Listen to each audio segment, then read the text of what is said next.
வணக்கம் சார். இன்றைய கேள்வி, ஜாதகத்தில் காலசர்ப்ப தோஷம்னு இருக்கு இல்லையா, அது நிஜமாகவே தோஷமா அல்லது யோகமா? ஸ்ரீ குருப்பியோ நம.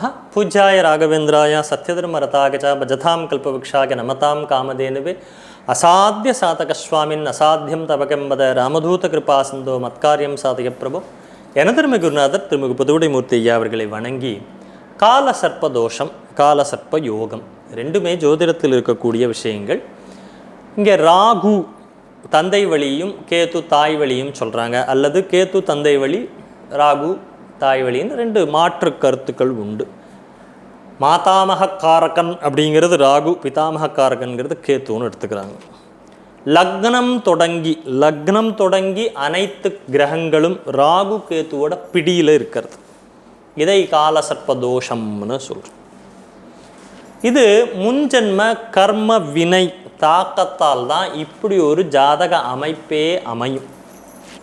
யாருக்கு இப்படி இருக்கோ அவங்களுக்கு முன்ஜென்ம கர்ம வினையினுடைய தாக்கம்.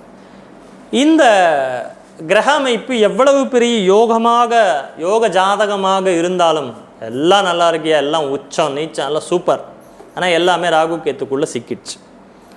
அவங்களுக்கு கிடைக்க வேண்டிய எல்லா விஷயங்களையும் காலம் கடந்து ஒரு 35 வயதிற்கு மேல் தான் வாழ்க்கையில் ஒரு நிலைக்கு போவாங்க. இது நம்ம பார்க்குற ஜாதகங்கள் எல்லாத்துலேயுமே பார்த்துட்ருக்கோம். தீராத பிணி, குடும்ப உறவுகளில் பகை, திருமண தடையும் இந்த காலசர்ப்ப தோஷம் கொடுத்துருது. புத்திரபாகிய தடை, குழந்தை பிறப்பில் தடை, குழந்தை இன்மை, முன்னேற்றத்தில் ஒரு தடை, முன்னேற்றம் இல்லாத வாழ்க்கையும் சொல்லக்கூடியதாக இது இருக்குது. பரதேச வாழ்க்கையை கொடுத்துருது. இப்போ வெளிநாடு போய் இருக்கிறப்ப அங்கே பார்த்திங்கன்னா ஒரு சிறப்பற்ற வாழ்க்கை, நிம்மதியற்ற வாழ்க்கை. ஜாதகரிடம் எவ்வளவு திறமை, அப்பா நான் மாதிரி ஒருத்தன் என்ன டேலண்ட்டையா அப்படின்னு சொல்லுவாங்க பாருங்கள். எத்தனை டேலண்ட் இருந்தாலும் அவனுக்கு ஒரு அங்கீகாரம் கிடைக்காம, ஒரு ரெகக்னேஷன் இல்லாமையே இருப்பான். இதற்கு பலவிதமான பரிகாரங்கள் இருந்தாலும் நம்ம ஞானிகள் சில வழிபாட்டு முறைகளை சொல்லியிருக்காங்க. இதற்கு பரிகாரமாக இந்த காலசர்ப்ப தோஷத்துக்கு பரிகாரமாக சில வழிபாடுகளை அளித்துள்ளனர்.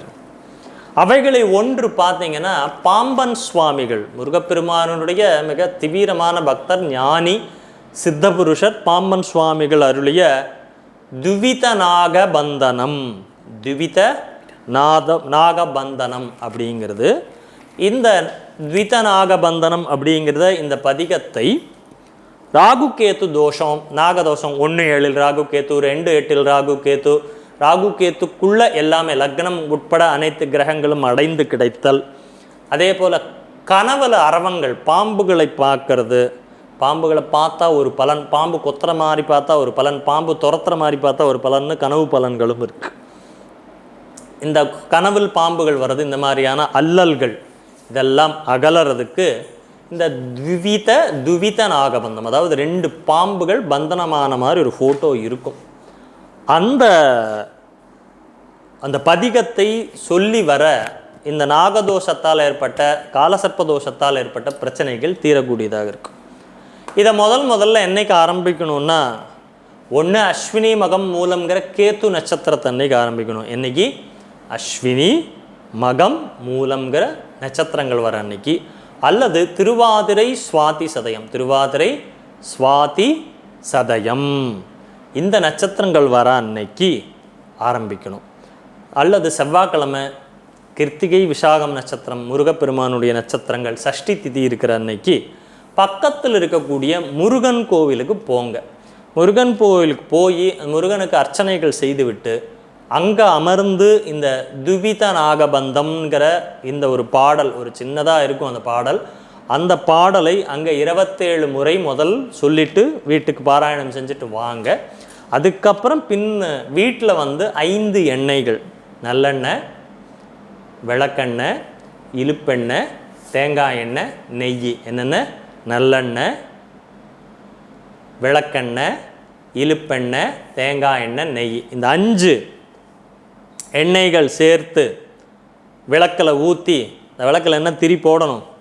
வாழைத்தண்டு திரி இருக்குது பாருங்கள், வாழைத்தண்டுலேருந்து அந்த திரி மாதிரி வரும், அதில் திரி எடுத்து அதனுடன் பஞ்சு திரியும் சேர்த்து திரித்து எப்படி வாழைத்தண்டு திரி எடுத்து அதோட பஞ்சியும் சேர்த்து திரி பண்ணி முறுக்கி 2 தீபங்கள் ஏற்றினப்போ 2 திரி வேணும். வாழைத்தண்டு திரி 2 வேணும், பஞ்சு திரி 2 வேணும். 2ஐயும் போட்டு இந்த 5 வகை எண்ணெய்களை ஊற்றி முருகப்பெருமான் படத்தை வைத்து அதுக்கு முன்னாடி இந்த விளக்கை ஏற்றி இதை 27 நாட்கள் தொடர்ந்து பாராயணம் செய்து வர விரைவில் இந்த நாகதோஷத்தால் உங்களுக்கு ஏற்பட்ட திருமணத்தடை, முன்னேற்றமின்மை எல்லாமே அந்த வாழ்க்கையில் என்ன இருந்தாலும் அங்கீகாரம் கிடைக்கலன்னு சொல்கிறோம் பாருங்கள், இந்த அங்கீகாரம் கிடைத்தல்ங்கிறதெல்லாம் முருகன் அருள் துணை நிற்கும் என்பதில் ஐயமே இல்லை.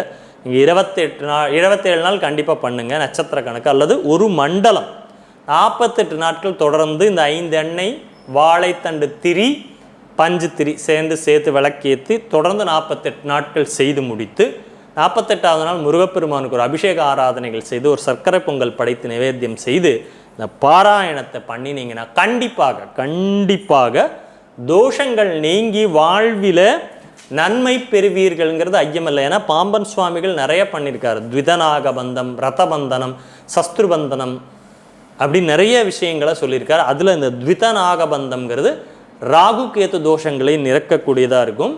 அது எப்படி இருக்குன்னா சேயா சேயா தே தேயா சேயா சே மாயா மாயா வா வாயா மாயா மா வாயா மாயா வாயா மாயா சே மா சே யோ யா நே யா ஓ யா ஏ தே யா லே.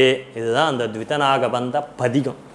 என்னவோ ஒரு இது பாடினமாக இருக்கும். இதில் மிகப்பெரிய அர்த்தங்களை பாம்பன் சுவாமிகள் அதுக்குள்ளே வச்சு அந்த த்விதநாக பந்தம் படம் உங்களுக்கு கூகுளில் கிடைக்கும், பார்த்தீங்கன்னாவே தெரியும். இந்த பதிகமும் அதில் கொடுத்துருப்பாங்க.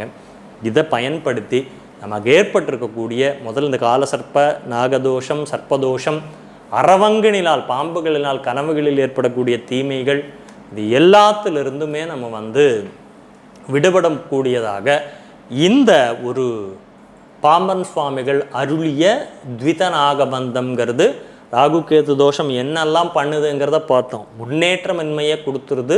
35 வயதுக்கு மேலே தான் வாழ்க்கையில் ஒரு சிறப்பையே கொடுக்கும். அப்போ 35 வயசு வரைக்கும் நான் என்ன பண்ணுறதுன்னு பார்க்கணும். நான் நிறைய ஜாதகங்களில் பார்க்குறேன், கேட்டால் அந்த பதில் இருக்கும். 40 வயசில் ஜாதகம் பார்ப்பாங்க, ஏங்க 35க்கு மேலே தான் உங்கள் வாழ்க்கை மாற்றம் வந்ததான்னா, ஆமாம் சார் அது வரைக்கும் இல்லை. கல்யாணம் தள்ளி போகுதல், முன்னேற்றம், மொத்தல் வேலைவாய்ப்பு, முன்னேற்றம், ஒரு நிம்மதி வேண்டாமா மனுஷனுக்கு? அப்போ அந்த நிம்மதியை இந்த ராகு கேத்துக்களால் ஏற்பட்ட இந்த நாகதோஷத்தால் எவ்வளவு பிரச்சனைகள் வருதுன்னு பார்த்தீங்கன்னா, நிறைய பேருக்கு கல்யாணமின்மை முக்கியமாக, அடுத்தது புத்திர தோஷம், வாழ்க்கையில் ஒரு பிடிப்பு இல்லாமல் போகிறது. கேத்துல ஆரம்பித்த ராகுல் முடிஞ்சதுன்னா பிடிப்பு இல்லை, கேத்து விரக்தி, ஒரு சுருக்குதல், எல்லா இடத்துலையும் தன்னைத்தானே சுருக்கி கொள்ளக்கூடிய தன்மையில் இது போகும். அவங்க இந்த த்விதநாகபந்தம்ங்கிற பாம்பன் சுவாமிகள் அருளிய இந்த பதிகத்தை பாடுவது அப்படிங்கிறது முக்கியம். அச்சய லக்ன பத்தத்திலையும் கூட அந்த ராகு கேத்துவனுடைய அந்த புள்ளியை லக்னம் தாண்டும் வரை பிரச்சனை தான். இப்போ உதாரணத்துக்கு மேஷ லக்னத்தில் பிறந்திருக்காங்க, ராகு கேத்துவுக்கு இதில் சிம்மத்தில் ராகு அப்படி இருக்குன்னா அந்த சிம்ம லக்னத்தை தாண்டும் வரை அவர்களுக்கு அந்த பாக்கியங்கள் தடைப்படுவதாகவே இருக்கும். யோகமே தோஷமே யோகமாக மாறணும்னா லக்னம் மாறும் பொழுது அந்த நிகழ்வுகள் நடக்குங்கிறதுல ஐயமில்லை. இந்த த்விதநாகபந்தம் பாம்பன் சுவாமிகள் அருளியதை நாம் சொன்ன முறைப்படி கண்டிப்பாக பண்ணுங்கள். நாகதோஷம், சர்ப்பதோஷம், ராகுகேத்து தோஷம் எல்லாத்திலிருந்தும் கண்டிப்பாக இது விடுதலை கொடுக்கும். குலதெய்வ வழிபாட்டுடன் இதை செய்யுங்கள், நன்மையே விளையும். நன்றி, வணக்கம். ரொம்ப ஒரு அருமையான தகவல் சார். எப்படி ராகு கேது தோஷத்தை யோகமாக மாற்றலாம் அப்படின்னு நல்ல ஒரு தகவல் கொடுத்துருக்கீங்க. நன்றிகள்.